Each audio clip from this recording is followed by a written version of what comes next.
Goku versus cosmic armour Superman. जी हाँ, मेरा दिल भर नहीं रहा था, इसीलिए हम दोबारा कॉस्मिक आर्मर सुपरमैन के लेने आ गए हैं। तो इससे पहले हम Krillin versus cosmic armour Superman का कंपैरिजन एक लॉन्ग वीडियो में कर चुके हैं, लेकिन उस वीडियो में काफी कुछ रॉन्ग हुआ था और सबसे बड़ी बात क्रिलिन की स्केलिंग भी रॉन्ग थी। बट हमें इससे क्या, हम तो Goku versus cosmic armour Superman का कंपैरिजन करने वाले हैं। तो वीडियो स्टार्ट करने से पहले ही मैं डिस्क्लेमर देना चाहूंगा, मुझे पता है हर पार्ट की तरह कॉस्मिक आर्मर सुपरमैन के फैंस इस वीडियो में भी रोने आ जाएंगे। तो एक काम करो, तुम रोते रहो, मैं तो फैक्ट्स बताकर ही मानूंगा। सॉरी इतने लोग इंट्रो के लिए, अब और ज्यादा टाइम वेस्ट नहीं करते हैं और जल्दी से हम सबसे पहले कॉस्मिक आर्मर सुपरमैन की स्केलिंग करते हैं। वैसे तो हमने ये ऑलरेडी कर रखी है, लेकिन स्टिल हम इसका एक शॉर्ट सा रिकैप देख लेते हैं ताकि न्यू ऑडियंस को भी इस चीज का आइडिया हो जाए। तो सबसे पहले हम एक बेसिक सी चीज देख लेते हैं कि कॉस्मिक आर्मर सुपरमैन को अपना विजन 4 डायमेंशनल स्पेस तक अपग्रेड करवाना पड़ा था ताकि वो ब्लीड को परसीव कर सके। अगर तुम कॉस्मिक आर्मर सुपरमैन की कॉमिक्स भी रीड करोगे, फिर भी तुम्हें इस चीज का प्रॉपर कॉन्टेक्स्ट इजीली मिल जाएगा। और हम सबको पता है कि ब्लीड एक 5 डायमेंशनल रिल्म टाइप है जिसमें 4 स्पेस के डायमेंशंस हैं एंड 1 टाइम की,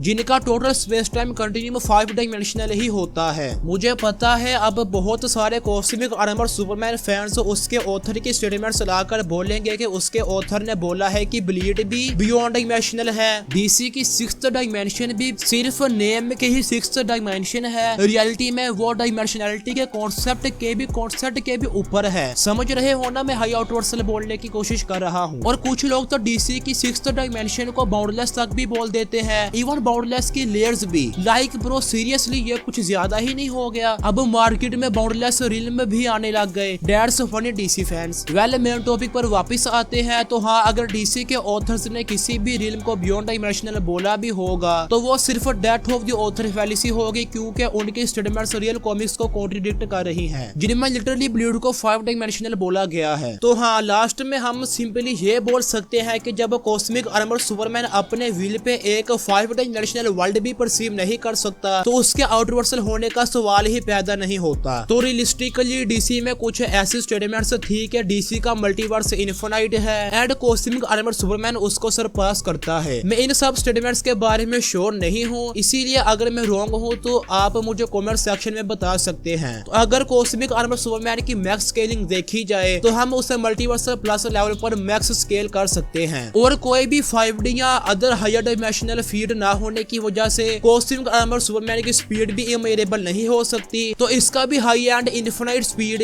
पर ही कैप करेगा एंड ड्यूरेबिलिटी भी 5D से नीचे ही होगी, क्योंकि अगेन 0 हायर डायमेंशनल फीड्स। तो अगर कॉस्मिक आर्मर सुपरमैन के इस डेटा को सामने रखा जाए तो गोकू को only 5 dimensional attack potency and infinite to immeasurable speed चाहिए होगी कॉस्मिक आर्मर सुपरमैन को डिफीट करने के लिए, क्योंकि वैसे ही मैंने आपको हर एक वीडियो में एक्सप्लेन कर रखा है कि attack potency, speed and durability ही एक फाइट की प्राइमरी चीजें होती हैं एंड हेक्सेस सेकेंडरी चीजें होती हैं। मेरे ओल्ड व्यूवर्स को तो पता है, बट चलो जो न्यू व्यूवर्स आए हैं वो अस्यूम करो एक कैरेक्टर का एपी अपने ओपोनेंट की ड्यूरेबिलिटी से ज्यादा है एंड उसकी स्पीड भी अपने ओपोनेंट से ज्यादा है, तो ऑब्वियसली वो अपने ओपोनेंट को हेक्स यूज करने से पहले ही स्पीड बिट्स कर चुका होगा। ये कॉमन सेंस की बात ही है ना। एंड मैं आपको इस वीडियो में एक और चीज बताना चाहता हूँ जिससे आपको वीडियो में आगे और अच्छे से समझ आएगी। तो सिंपल बात यह है कि कैरेक्टर ए की स्पीड भी इरेलेवेंट है एंड कैरेक्टर बी की स्पीड भी इरेलेवेंट है, बट कैरेक्टर बी की जो स्पीड है वो उसने आउटवर्सल की 1 लेयर वाली लिमिटेशन के अंदर रह कर ही अचीव की है, बट कैरेक्टर ए की जो इरेलेवेंट स्पीड है वो उसने आउटवर्सल की 3 लेयर्स वाली लिमिटेशन में रहकर अचीव की है। तो अब कौन सा कैरेक्टर फास्ट हुआ? ऑब्वियसली कैरेक्टर ए, क्योंकि वो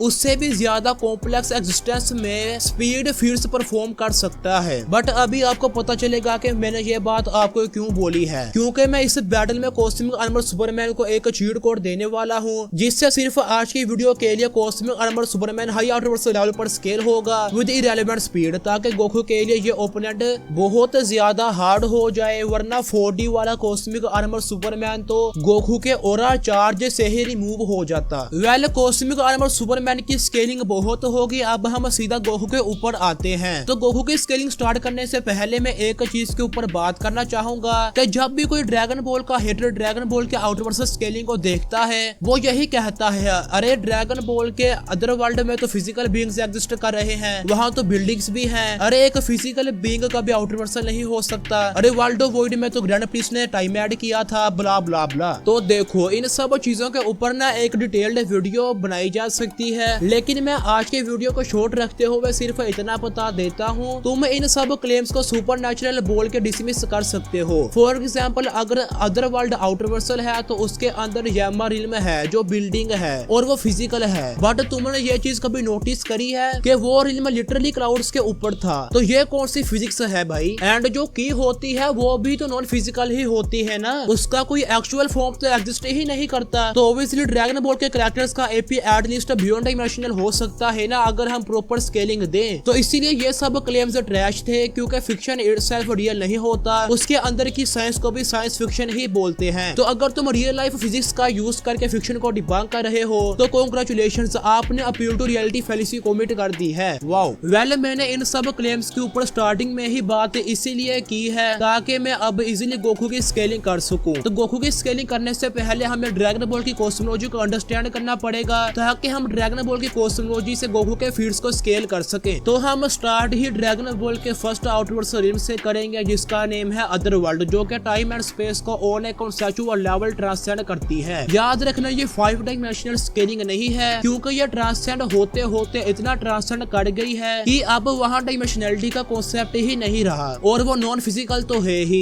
और हाँ, ये जितनी भी ड्रैगन बॉल की कॉस्मोलॉजी की इंफॉर्मेशन आ रही है वो ड्रैगन बॉल की ही ऑफिशियल गाइड बुक्स एंड उसके प्रमोशनल मटेरियल से आ रही है, लाइक द एक्जेंशु and super exciting guide book. And आपको इस इंफॉर्मेशन का प्राइमरी सोर्स से कोई भी कॉन्ट्रडिक्शन भी नहीं मिलेगा, लाइक एनिमे में भी इस नॉन टेम्पोरल ही शो किया गया है। तो हम अदर वर्ल्ड को इजीली विदाउट एनी इशू आउटवर्सल बोल सकते हैं। तो उसके बाद आता है कायोशी रिल्म, जिसके बारे में ब्लैक गोकू ने बोला था कि ये other world and living world से भी हायर लेवल ऑफ एग्जिस्टेंस है। एंड इनफैक्ट ब्लैक गोकू खुद भी एक कायोशिन ही था। तो इस सिस्टम से कायोशी रिल्म 1 लेयर इनटू आउटवर्सल पर स्केल होगा, राइट। उसके बाद आता है न्यूट्रल जोन, जो पूरे का पूरे 12 यूनिवर्सिटीज को अपने अंदर कंटेन करता है। इसीलिए न्यूट्रल जोन स्केल होगा 2 लेयर्स इनटू आउटवर्सल पर, क्योंकि एक कंटेनर हमेशा सुपीरियर होता है। लाइक एक इनफाइनाइट 2 डायमेंशनल चीज को नेक्स्ट इनफाइनाइट 2 डायमेंशनल चीज अपने अंदर कंटेन कैसे करेगी? दोनों तो सेम ही लेवल पर है ना, इसीलिए हमें अब एक ऐसी चीज चाहिए होगी जो एट लीस्ट 3 डायमेंशनल हो, राइट। तो यही सेम लॉजिक तुम न्यूट्रल जोन पर भी अप्लाई कर दो। और हाँ, ड्रैगन बॉल के यूनिवर्सिटी इनफाइनाइट ही है, इसका बेस्ट सोर्स है डाइजेंशु। एंड अगर अदर वर्ल्ड ही डायमेंशनलिटी को ऑन ए कॉन्सेप्चुअल लेवल ट्रांससेंड करती है तो ऑब्वियसली वो ही इनफाइनाइट होगी और उसके आगे इन्फिनिटी बढ़ती रहेगी आउटर वर्सल के लेवल्स पर। वेल न्यूट्रल जोन के बाद आता है वर्ल्ड ऑफ वॉइड, जिसे एनिमे में ही एक डायमेंशनलेस रिल्म बोला गया है। एंड वहाँ fighters literally move and fight कर सकते थे, इसलिए वो 0 डायमेंशनल नहीं होगा। एंड हमें ड्रैगन बॉल सुपर के एनिमे एंड मांगा में वर्ल्ड ऑफ वॉइड को मोर ड्यूरेबल दिखाया गया है, तो हम इसे इजीली आउटवर्सल की 3 लेयर्स तक स्केल कर सकते हैं। एंड उसके बाद एक टाइमलाइन इन सबको अपने अंदर कंटेन करती है, एंड एक टाइम क्रिस्टल उस टाइमलाइन को अपने अंदर कंटेन करता है। एंड फिर एक रिल्म आता है क्रैक ऑफ टाइम के नेम से, जो उन इन्फिनिट क्रिस्टल्स को अपने अंदर कंटेन करता है। तो न्यूट्रल जोन वाला ही सेम लॉजिक अगर हम यहाँ पर भी अप्लाई करें तो एक टाइमलाइन स्केल होगी 4 लेयर्स ऑफ आउटवर्सल पर, एक टाइम क्रिस्टल 5 लेयर्स ऑफ आउटवर्सल पर,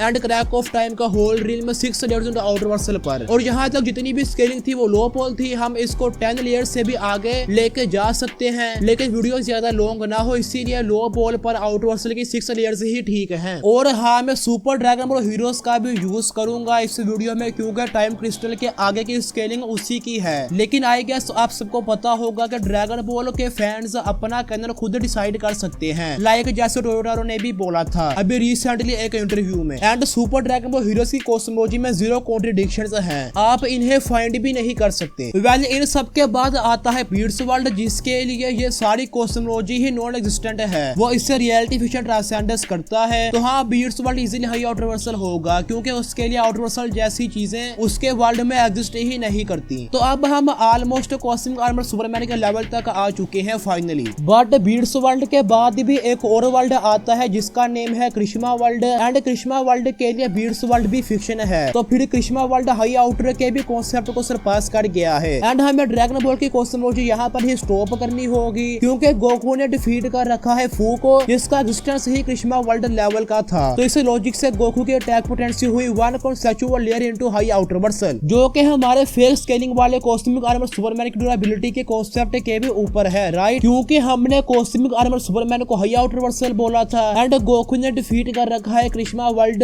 लेवल वाले थ्रेट को, जो कि हाई आउटर के कॉन्सेप्ट को भी ट्रांससेंड करता है एंड गोकू की स्पीड भी उसके पावर के इक्वल होगी, क्योंकि ड्रैगन बॉल में चीज सिस्टम वर्क करता है जो हमारी strength, speed, durability and even hexes को भी सेम लेवल पर ही रखता है। लाइक जब आप अपने ची को इंक्रीज करोगे तो आपके आर स्टेट्स ही इंक्रीज होंगे ना। सो ये इवन फेक स्केलिंग वाला कॉस्मिक आर्मर सुपरमैन भी गोकू को सोलो नहीं कर सकता and proper scaled cosmic armour Superman तो भूल ही जाओ। तो हाँ, इस बैटल का विनर गोकू ही है। तो दोस्तों आज इस वाली वीडियो में इतना ही। मैं मिलता हूँ आपसे नेक्स्ट वीडियो में एक और न्यू टॉपिक के साथ। तब तक के लिए take care and good bye.